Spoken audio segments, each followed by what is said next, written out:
Halo teman-teman, salam fisika. Video kali ini kita akan mempelajari materi tentang besaran fisika dan pengukuran. Materi besaran fisika dan pengukuran merupakan materi bagian kedua fisika kelas 10 semester 1. Materi yang pertama adalah materi hakikat fisika dan prosedur ilmiah. Baik, kita mempelajari materi besaran fisika dan pengukuran. Kita lihat dulu kompetensi dasarnya. Kompetensi dasar yang pertama, menerapkan prinsip-prinsip pengukuran besaran fisis, ketepatan, ketelitian, dan angka penting, serta notasi ilmiah. Kompetensi dasar yang berikut adalah menyajikan hasil pengukuran besaran fisis berikut ketelitiannya dengan menggunakan peralatan dan teknik yang tepat, serta mengikuti kaidah angka penting untuk suatu penyelidikan ilmiah. Kita mulai dengan pertemuan pertama kita, teman-teman. Kita lihat dulu tujuan pembelajaran. Tujuan pembelajaran kali ini adalah kita mampu memahami tentang besaran dan satuan. Yang kedua, mampu menerapkan aturan angka penting dan notasi ilmiah. Di video bagian pertama ini, kita akan mendalami tentang besaran dan satuan. Kita mulai dulu dengan besaran. Apa itu besaran? Besaran adalah segala sesuatu yang dapat diukur dan dapat dinyatakan dengan angka. Contohnya, saya mengukur tinggi badan saya. Tinggi badan adalah sebuah besaran karena dapat dinyatakan dengan angka, misalnya adalah 165 cm. Atau ketika saya mengukur suhu tubuh saya. Suhu tubuh adalah besaran dan dapat dinyatakan dengan angka, misalnya 35 derajat Celcius. Mungkin kamu akan bertanya, mengapa sebuah besaran harus dinyatakan dengan angka? Mengapa tidak menggunakan kata sifat saja? Ternyata kita tidak bisa menggunakan kata sifat karena kata sifat itu terbatas. Contohnya biji jagung, ukurannya kecil, buah mangga, ukurannya sedang, buah pepaya, ukurannya besar, buah semangka, ukurannya lebih besar. Bagaimana dengan gunung? Sangat amat besar, kan? Kalau laut, lebih luar biasa besarnya. Terus bagaimana dengan benua-benua, planet-planet, ataukah galaksi? Kita sudah kehabisan kata-kata untuk mengungkapkan seberapa besar mereka tadi.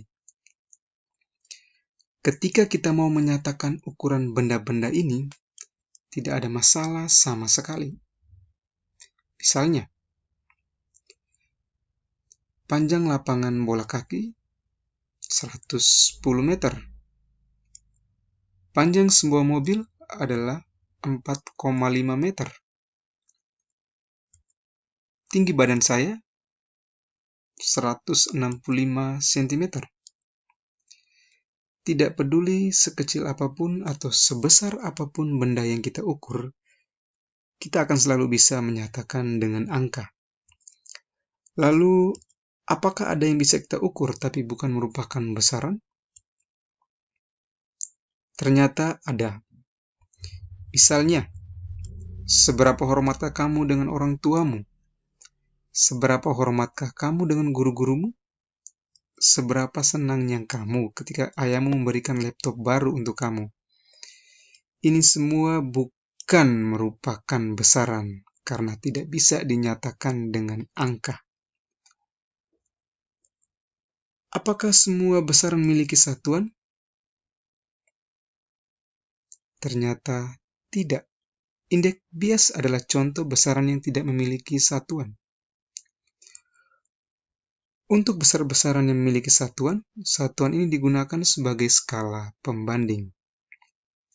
Kita lihat bagaimana satuan digunakan sebagai skala pembanding.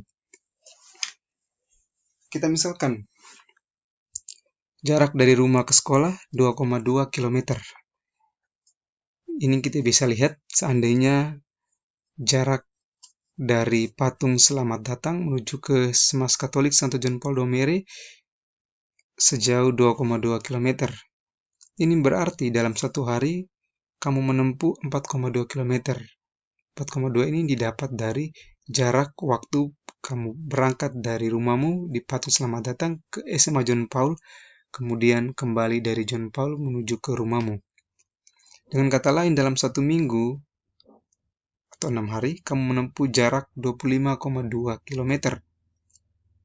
Dalam 8 minggu berturut-turut, kamu menempuh jarak 201,6 km. Ternyata jarak ini lebih panjang daripada jarak Maumere menuju kota Larantuka yang hanya 120,9 km. Berbicara mengenai satuan, kalian tahu tidak betapa pentingnya kita memiliki satuan yang baku atau yang standar? Mengapa harus memiliki satuan yang baku atau standar? Apabila tanpa standar satuan yang baku, akan terjadi salah mengerti di mana-mana. Untuk itu diciptakan satuan standar atau satuan baku. Contohnya,